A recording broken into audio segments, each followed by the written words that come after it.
arui angai tuzui nu lepa ulenaute tuni ilai sang tho bulpuri na mate alian somni aneu somni pan somni lagiat sunga hi to sungpan na ilungai ding kalagina banghiam jile topa Yesuin Zebri zi James le John te inui atate aring na anget sak nga thu to atunga topa Yesuina bang de na hi hiam chena Zebri zi James le John te inu adok na hina Zebri zin bangen hiam chile atate ke la ring na khat atak lama khat avei lama atu theina ding ngen hi to atung don in topa Yesuina nagetu na thei ki hi chi to lai sang so imu hi hina tuni eite Yesun bang de na hi ham chen nang la ke dong hi Zebri zi bang ina mun possession na chi mun ide khai ham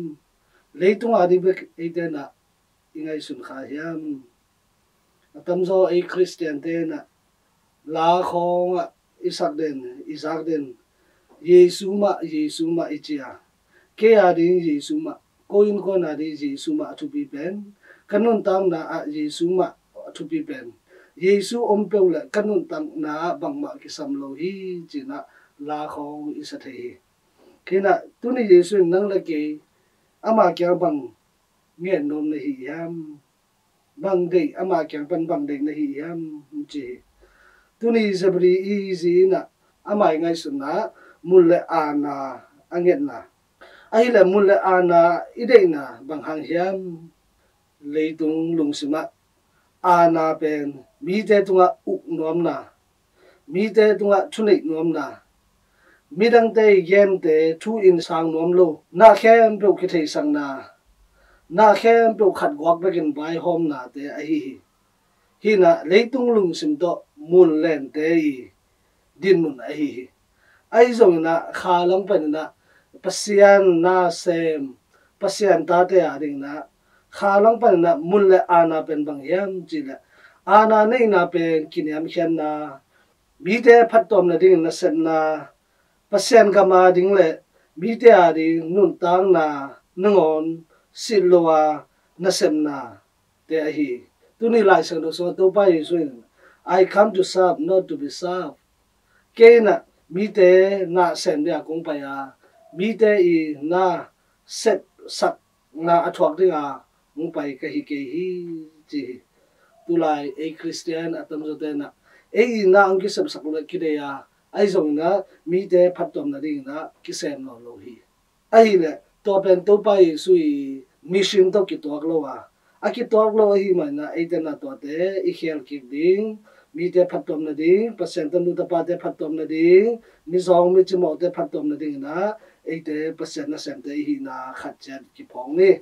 him mule ana de na hangin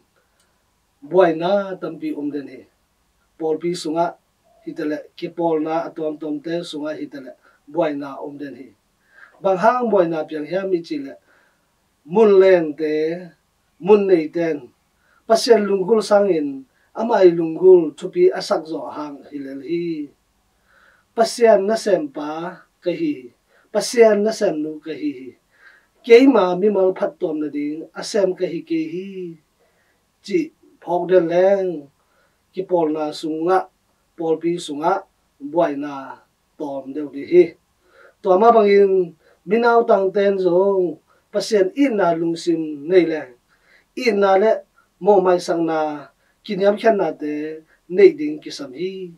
to te in nei chang na ikipol na sunga lungnop na te thei pan ni hi tu se ten zong nau tang te I ding khoi ding thuman in nung ta ding leitung khowak I hi ding to hi le e te na ikipol na sunga pol bi sunga khona tu ya zong boy na te ngom no lo di hi I compound na te inun tak ja te hang khatwe chang e makai te hang ina inau tang te mi te maya mai dai sak kha hun jong om di hi tua ran hi loina leitung khowa ke hi ma bangina eitena media ding na topa pasian alak ki zo te so na ding tua tuni lai sang thoin de hi naw tang te zo tung sha te I vai hom na te zui diam diam ding phun phun lo ding ki gen sha sha lo ding ki ko lo ding ei ma zo tu som na sakramento isang khit chang na pasian ta te hi na pen ki phok den ding leitung chial te hi ding tuni lai sang thoin de hi imun ilen na iom na tua thupi solo hi pasian tanu tapa hi na Yesu inei na ina tua athupi a hi chi ben ki phok den ni hi atunga te to inun tang na te etka kikle hang pasian kai hiam pasian kaum tak pi hiam koidan kanun tang na pasian mai koidan hiam chi kitel paklian hi mun inga nop na lungsim sangin pasian pasian I tak tak thusui mi khat hi chi ben ki phok in pasian kaum na to akituak anung ta ba ka hi anung ta nu ka hi ichi ngam ding pasianin hong de hi ulanaute tuni to pai suin nange du bang hiam chi na thei ke hi achi ma wina eitena ithunge chang na pasian ke nga inget dinga bang hiam eitena khalam to ke sai ni khan ni chang pasiani taklam pasiani veilama atuding te iswang na ding ban gam lok di te hi na te ki phok denin inun tak ding tuni lai sang thuin nang la ke tuni tha ungpia hong zon hi bang de na hi ham khalei tung nun tang na sung teng na ka kha nun tak tong tung na nga da ding tua ka dei pen hi achingam tai som na ni khat che to pa sen thu pang ta hen